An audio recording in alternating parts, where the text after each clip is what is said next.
The grayness of communist Hungary, did it creep into your home as well? I mean, what are your vivid memories of your family life? No, we were a very noisy, very disorderly family, kind of Italian family.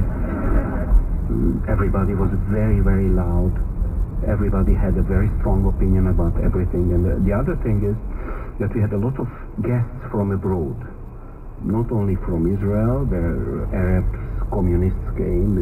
When they went to Moscow or came from Moscow, they stopped in Budapest, and they sometimes visited my parents, but we had a lot of visitors from all Europe and all the world. So when I was a child, I always saw these people who regularly brought a Marlboro, a big Marlboro, which was a treasure in Hungary. A carton of Marlboro, that's the word. Yeah. And I still remember that fantastic smell or scent of the Marlboro, which they brought into the apartment. And through these visitors, who were from all around the world opened up. And they were also noisy, and it was always very, very loud and argumentative. Argumenting all the time. You've described your mother as having very artistic tastes.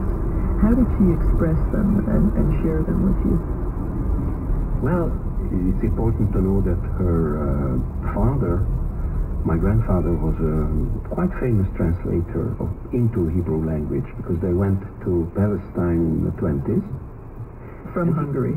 From Hungary, when there was the so-called white terror, when it was quite anti-Semitic also, so some Jews went then, got the pass from the British mandate.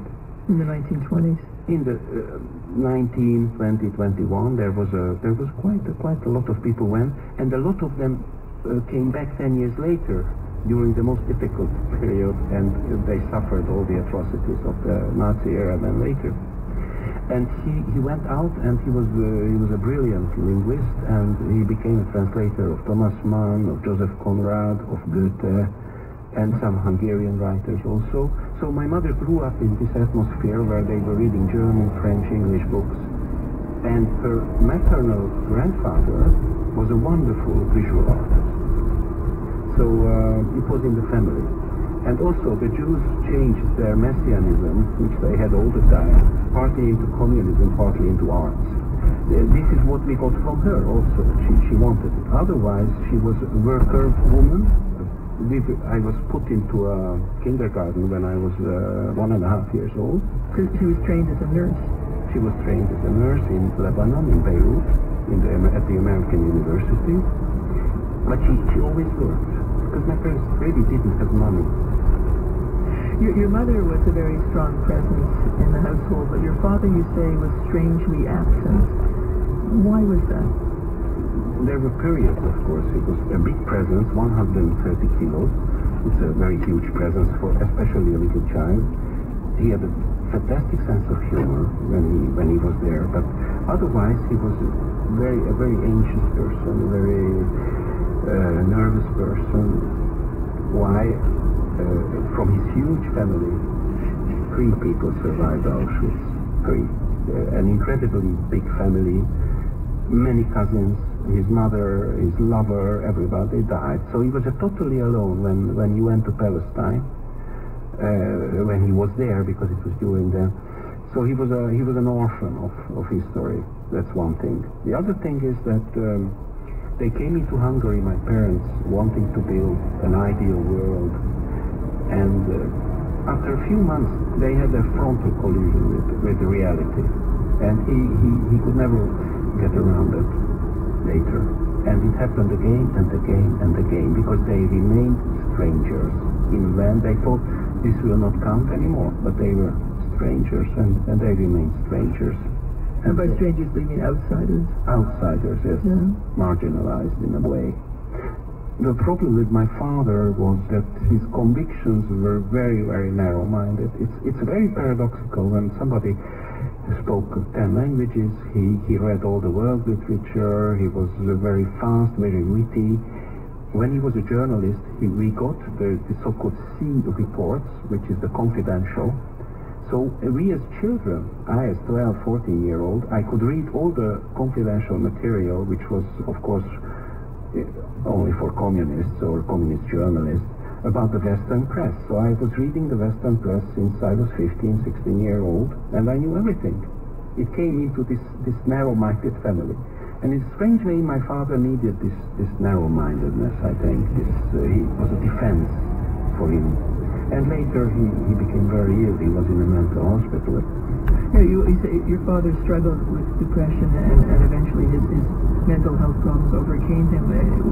When you were young, was he different? Was he a loving father?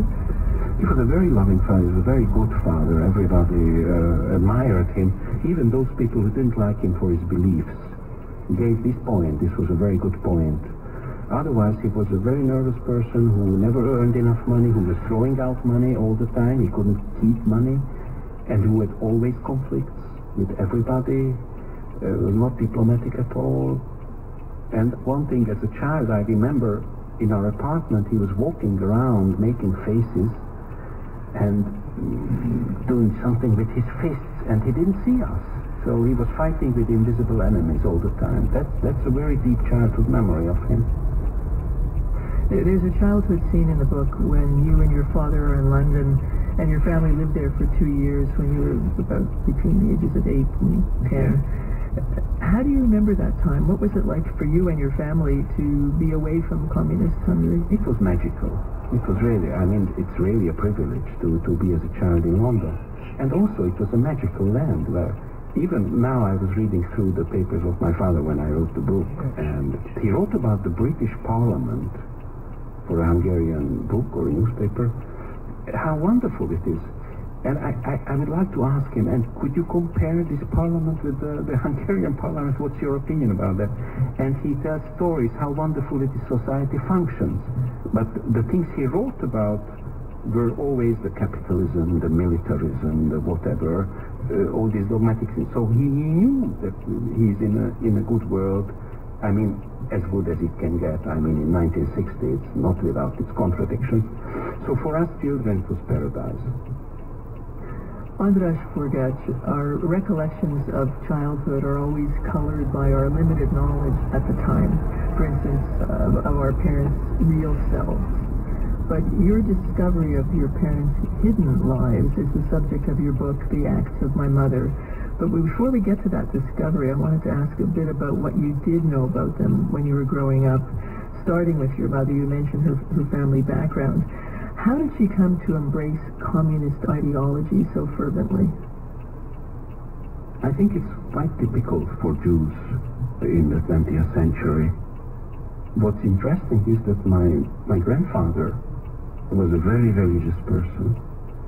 He wanted to be a rabbi. And my grandmother slowly but surely transformed him into a communist or kind of. He never entered the party in Israel, never. He was always staying outside. But when I visited him, when my mother was dead, my grandmother was dead, and I visited him in Tel Aviv, and Lenin was on the wall, and I asked him, why is he there? The young people are. And he absolutely knew what that man and that system did to humanity, but he just couldn't take it off from the wall.